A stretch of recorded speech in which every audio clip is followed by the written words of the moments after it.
The German reaction to the Treaty of Versailles. In 1919, a new government was formed in Germany, which became known as the Weimar Republic. It lasted until 1933, when Adolf Hitler was appointed Chancellor and his regime became known as the Third Reich. Hitler tapped into the German people's resentment of the Treaty of Versailles to aid his rise to power, calling the treaty a disgrace and a plundering of the German people in his 1924 book, Mein Kampf. The German leaders in 1919 did not want to sign such a harsh treaty, and some resigned their positions rather than sign. But the German government was presented with an ultimatum: either sign the treaty or face invasion. The treaty was seen as the lesser of two evils. The signing of the treaty would later become known as the stab in the back, and those who signed called the November criminals for their perceived betrayal of the country. The people of Germany reacted with horror and anger at terms they saw as extremely harsh. Wilson's calls for a fair and just peace seemed like a distant memory.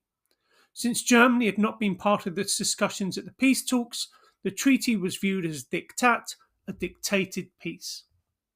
One of the most hated terms was Article 231, the War Guilt Clause. Germans felt it was unfair to place most of the blame on them alone. While some accepted partial responsibility, many believed that the blame should be shared among all the major powers. Count Brockdorff, who had been present in Versailles, said, "We emphatically deny that the German people should be seen as the only guilty party," stating that decades of imperialism of all European states had poisoned the international situation. However, the War Guilt Clause was crucial for the Allies to justify the severe reparations imposed on Germany.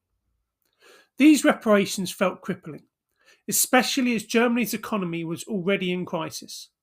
The loss of significant territory, population, and industrial regions worsened the economic situation. The Polish corridor split the country apart. This left many Germans feeling weak, humiliated, and stripped of national pride. To make matters worse, Wilson's 14 points, which promised self-determination, seemed not to apply to Germans. Many ethnic Germans found themselves living outside the new borders in countries such as Czechoslovakia and Poland. Finally, the severe reduction of Germany's armed forces added to the sense of national humiliation. The restrictions left Germany feeling militarily vulnerable and unable to defend itself against future threats. The German press did not hold back in their criticism of the treaty, with the Tagesstunde calling it the end of Germany, the Post saying that it allowed France to humiliate and fleece the German Empire, and the Deutsche Zeitung promising, "We will win back what we have lost."